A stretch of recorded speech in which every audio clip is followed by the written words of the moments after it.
What is going on, everybody? It's Mr. Gustin. I'm in the physics conference room. Today we're doing series circuits.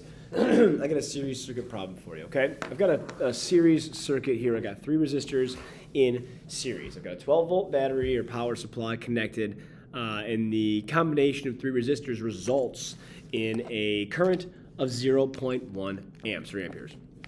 All right, there's a couple things.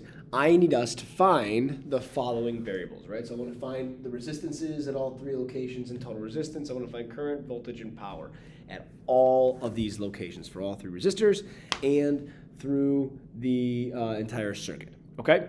So in order for us to do this first, we have to think about some things. I've already got my known variables from the diagram in my data table, totally fine.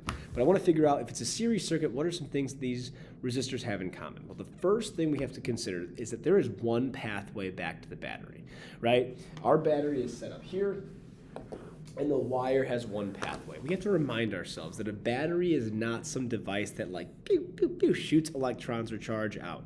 That is not what a battery does. What a battery does is it creates a potential difference that provides the force needed, the electromotive force needed to get all those charges marching around that single pathway. Because there's a single pathway, there's only one path back to the battery, the charges only have one option, and that is to flow at the exact same rate.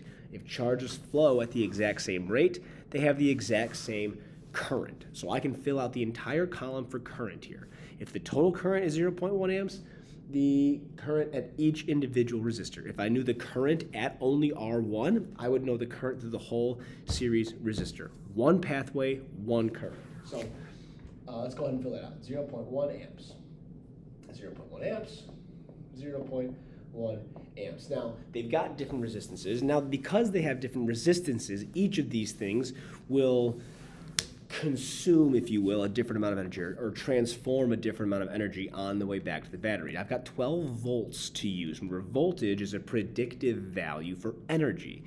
A resistor is going to transform energy, electrical potential energy, into something, mechanical energy, heat energy, light energy, whatever it is. All right, so at each of these resistors over here, I need to calculate how much voltage or how much potential is lost over that resistor, with the rule that all potential will be lost by the end. High potential to low potential. We'll go from our positive terminal to our negative terminal. Our highest potential at the battery back to the lowest potential by the end of the circuit. Okay, so let's go ahead and solve for those. In order to solve for these, we're going to rely on Ohm's law. Voltage equals current times resistance. So if I multiply these two things together, I end up with my voltage. It's easy, just kind of say these things multiplied together give me this. So what's my first voltage?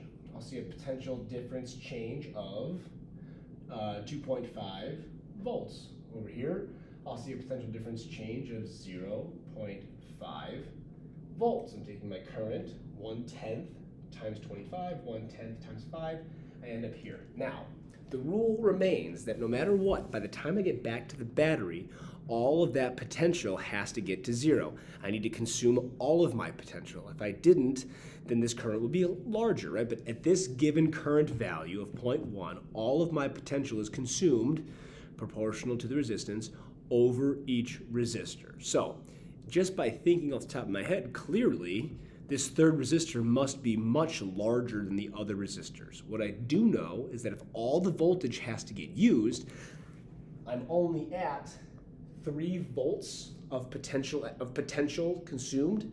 I need to go ahead and make sure I use all 12 by the time I get back to the battery.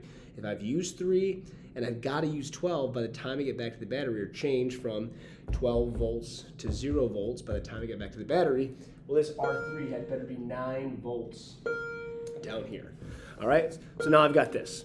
The last thing I can do is calculate, okay, based on that potential used up at that resistor and this current value, I can probably figure out what the resistance is. So I'm going to go backwards, right? Instead of 9 times 0.1, let's finish Ohm's law. Let's go 9 divided by 0.1. Holy smokes, I've got a resistor of 90 ohms.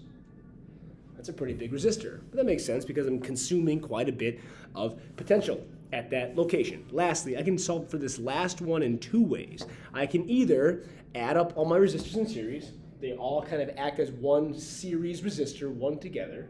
Or I can use Ohm's law going back this way. Either way, I'll get the same answer. Either way, I'll end up with 120 ohms of resistance, but both are absolutely plausible, okay? That's my total resistance.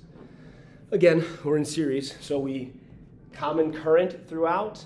We can add up our resistors when we are in series. The last thing I want you to do, I want you to solve for those powers. I don't need to solve for those powers for you because you know that power is equal to current times potential difference. And if you know current and potential difference at each resistor, you can you can calculate exactly how much power is required at each, or used, or whatever, at each resistor, and then in total. Your job is to finish that in your packet and continue, all right?